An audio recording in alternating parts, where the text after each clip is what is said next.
Il y a donc 200 ans, jour pour jour, quasiment, que Napoléon s'éteignait à l'île de Sainte-Hélène le 5 mai 1821. Avoir choisi la campagne d'Égypte pour s'inscrire dans cet anniversaire, c'est aussi un lien très fort avec Saint-Raphaël. Mais Saint-Raphaël est lié forcément à cette expédition qui va aboutir à un grand nombre de découvertes à la fois scientifiques et culturelles. L'épée qui est ici conservée et présentée au public est uniquement une épée civile. C'est un aspect intéressant aussi de cette expédition, c'est qu'elle est là uniquement pour représenter bien sûr la force et la puissance, et tout académicien français, continue de se faire créer une épée au moment de son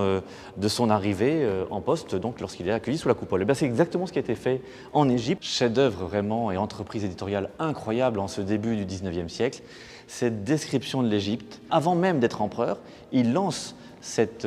grande édition qui doit justement réunir dans une seule et même publication l'ensemble des découvertes à la fois archéologiques, mais aussi la description de la faune et de la flore. Cette expédition d'Égypte, c'était le moment peut-être le plus important, en direction bien sûr de la conquête du pouvoir, mais surtout qu'elle ouvre même des champs entiers de découvertes pour l'ensemble des scientifiques, tout au long du XIXe siècle, et même, comme je vous le disais, jusqu'à aujourd'hui. Bonaparte conduit une dernière bataille, et cette bataille, elle se déroule à Aboukir.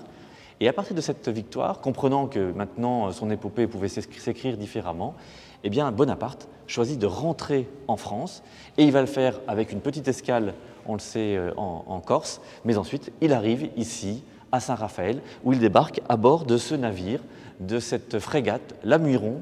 et on le sait, Saint-Raphaël sera la première étape avant la conquête du pouvoir. Donc venez au musée archéologique, venez découvrir à la fois ces pièces rares et des choses qui ont été reconstituées pour vous faire découvrir tous ces épisodes, parce que en redécouvrant finalement cette expédition d'Égypte, c'est une part de notre civilisation et même plus largement une part de notre très belle histoire qui est ici réunie. Et en cet anniversaire du bicentenaire de la mort de Napoléon, finalement, c'est une double découverte que nous vous proposons avec toutes les équipes bien entendu du musée, et plus largement les fameuses villes impériales qui sont ici, chez elles, et qui vous accueillent donc justement pour vous donner envie de découvrir un pan entier à travers ces très beaux objets et cette expédition tout entière.